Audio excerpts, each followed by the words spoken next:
महाभारत का युद्ध पूरा हो चुका था। 16 साल के ऊपर के जितने बच्चे थे सारे के सारे मारे गए थे। नीति नियम सब लोग भूल चुके थे। छोटे छोटे बच्चों को क्या मालूम नीति नियम क्या है। उन्हें तो कुछ अनुभव ही नहीं था। तब भारतवर्ष में अनेक विद्वान हुए, चाणक्य, विदुर आदि आदि। उन्होंने नीति बनाई, न्याय बनाया। विदुर जी ने छोटी छोटी बातों में बहुत बड़ा गूढ़ रहस्य भर दिया है। एक नीति में विदुर जी कहते हैं कि यदि छसी वसी कर तुम, ध्यान से सुनिए, यदि छसी वसी कर तुम जगदेकेन कर्मणा, जगत एकेन कर्मणा परापवाद सभ्येभ्यो पराद सस्येभ्यो गाम चरंती निवारये। विदुर जी का कहना ऐसा होता है कि अगर आप चाहते हो, एक ही काम से दुनिया को जीतना चाहते हो और दुनिया में नाम कमाना चाहते हो, तो एक ही काम करो। वो क्या है कि आपकी मनरूपी गाय जो दूसरों के खेतों में चरती है, उसको आप इस्लाओ। अब इसका मतलब क्या हुआ? प्रत्येक व्यक्ति अपना दोष नहीं देखता और वो कहता है कि मैंने तो सब अच्छा अच्छा ही किया है, सामने वाले आदमी ने गलत किया है। हमने कर्म किया है, हकीकत में वो कुछ कर्म नहीं करता। और जो लोग अच्छा काम करते हैं उसकी निंदा करता है कि उन्होंने ऐसा कर दिया, उन्होंने ऐसा कर दिया। और इसी निंदा में वो अपना कीमती समय बर्बाद कर देता है। जीवन के विकास की दृष्टि उसके हृदय में आती नहीं है और वो दिनों दिन उसकी अधोगति होती जाती। जैसे एक पति पत्नी थे, ब्राह्मण दंपति थे। गांव के एक कोने में शंकर भगवान का मंदिर था।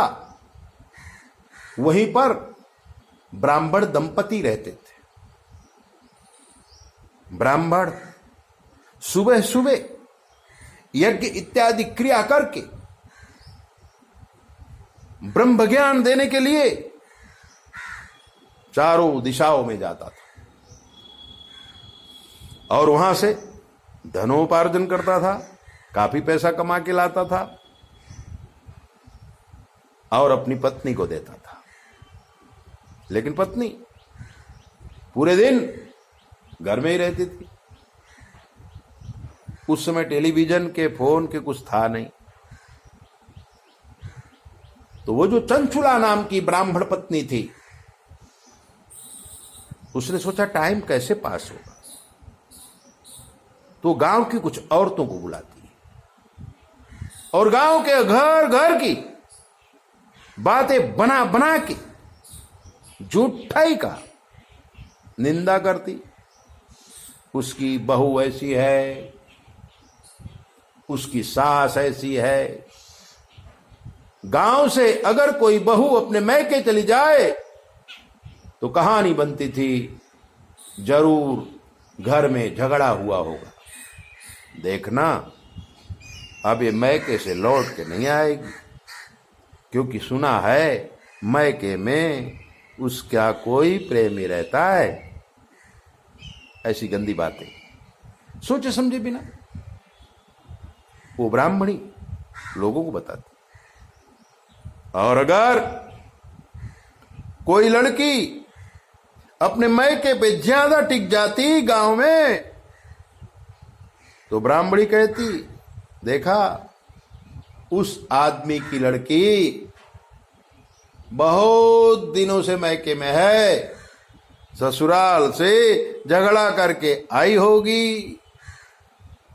अरे इसका स्वभाव ही बहुत गंदा है, सास के साथ झगड़ा किया होगा, ससुर के साथ झगड़ा किया होगा, पति के साथ झगड़ा किया होगा, अब ये ससुराल नहीं जाएगी। ऐसे अनेक प्रकार के गपशास्त्र, इसको निंदा कहते हैं। और निंदा जो व्यक्ति किसी की करता है उसके जीवन का विकास रुक जाता है। आप अपने दिल में झांक के देखो, आप क्या कर रहे हो? आप अपना काम करो, दूसरों के घर में झांकने की जरूरत क्या है? पहले अपने घर के जो छिद्र हैं उन्हें बंद करो, आपके जीवन के जो छिद्र हैं उन्हें बंद करो। दूसरों की चिंता बहुत करते हो। अगर कोई आदमी ज्यादा धन कमा लिया तो बोले 2 नंबर का धंधा करता है। अगर कोई आदमी यज्ञ इत्यादि किया तो बोलता है देखो पाप धोने का काम करते हैं। ऐसे अनेक प्रकार की निंदा, जिस निंदा से निंदा करने वाले को कोई फायदा नहीं है, वो भी निंदा करता रहता है और निंदा करने वाले का हमेशा नाश होता है। इसलिए विदुर जी ने कहा कि यदि छसी बसी कर तुम जगदेकेन कर्मणा परापवाद सस्येभ्यो गाम चरंती निवारय। अपने मन रूपी गाय को रोको, किसी के खेत में मत जाने दो, वरना निंदा के सागर में डूब जाओगे।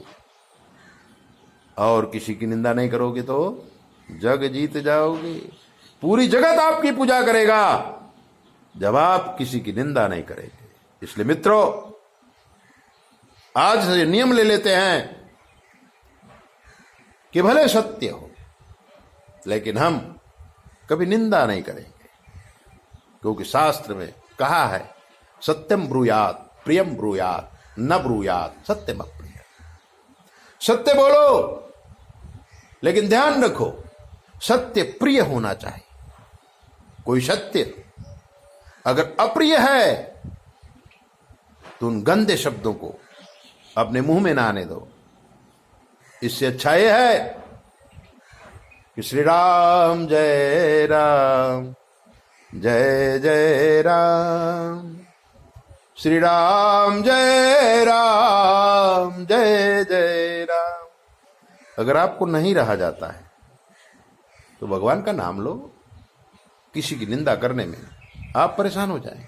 ऐसे दिव्य बातें जानने के लिए आप हमारी चैनल को सब्सक्राइब करो, लाइक करो, और अगर आपकी जो कोई कष्ट है हमसे पूछ लीजिए।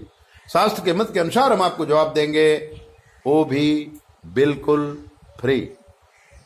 9825200108 पर संपर्क करिए। जय बोले।